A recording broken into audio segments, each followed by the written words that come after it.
نبی کریم صلی اللہ علیہ وسلم کے زمانے کی بات ہے کہ نبی کریم صلی اللہ علیہ وآلہ وسلم عید کے دن گھر سے مسجد کی طرف تشریف لانے لگے۔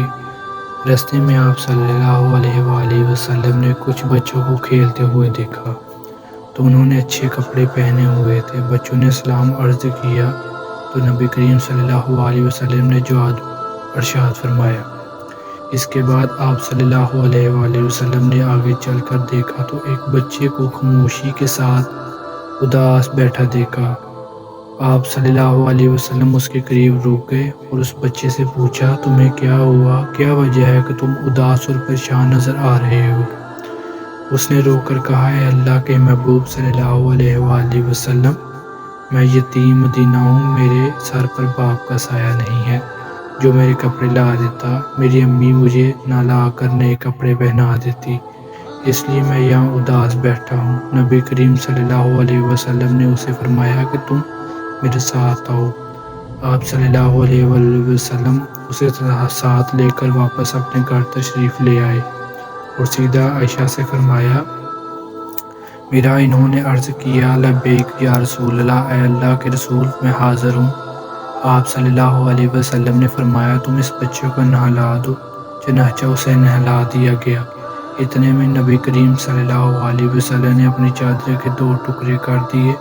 کپڑے کا ایک ٹکڑا اسے تہمت کی طرح باندھ دیا گیا اور دوسرا اس کے بدن پر لپیٹ دیا گیا۔ پھر اس کے سر پر تیل لگا کر کنگھی کی گئی، حتیٰ کہ جب وہ بچہ تیار ہو گیا اور نبی کریم صلی اللہ علیہ وسلم کے ساتھ چلنے لگا تو نبی کریم صلی اللہ علیہ وسلم نے نیچے بیٹھ گئے اور اس بچے کو فرمایا، آج تو پیدل چل کر مسجد نہیں جائے گا بلکہ میرے کندھوں پر سوار ہو کر جائے گا۔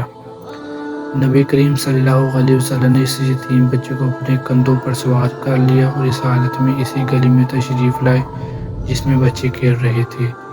جب انہوں نے یہ معاملہ دیکھا تو رو کر کہنے لگے، کاش ہم بھی یتیم ہوتے اور آج ہمیں نبی کریم صلی اللہ علیہ وسلم کے کندھوں پر سوار ہونے کا شرف نصیب ہو جاتا۔ نبی کریم صلی اللہ علیہ وسلم جب مسجد میں تشریف لائے تو آپ منبر پر بیٹھ گئے تو وہ بچہ نیچے بیٹھ لگا۔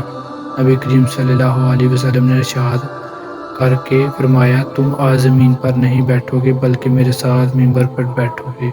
چنانچہ آپ صلی اللہ علیہ وسلم نے اس بچے کو اپنے ساتھ منبر پر بٹھایا اور پر اس کے سر پر ہاتھ رکھ کر ارشاد فرمایا کہ جو شخص یتیم کی کفالت کرے اور محبت و شفقت کی وجہ سے اس کے سر پر ہاتھ پھیرے گا، اس کے ہاتھ کے نیچے جتنے بھی بال آئیں گے اللہ تعالیٰ اس کے نامہ مال میں اتنی نیکیاں لکھ دے گا۔ اپنے مال پر توجہ دیجیے، حقوق البات لازمی پورے کیجیے اور حقوق اللہ کا بھی خیال رکھیے، کیونکہ اللہ کبھی حقوق کے تلف کرنے والے کو پسند نہیں فرماتا۔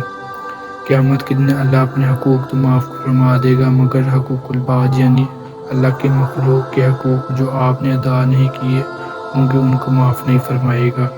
ان پر آپ کو سزا دی جائے گی اور آپ کی نیکیوں سے ان حقوق کو ادا کیا جائے گا۔ اللہ ہم سب کو حامی و ناصر ہو، آمین۔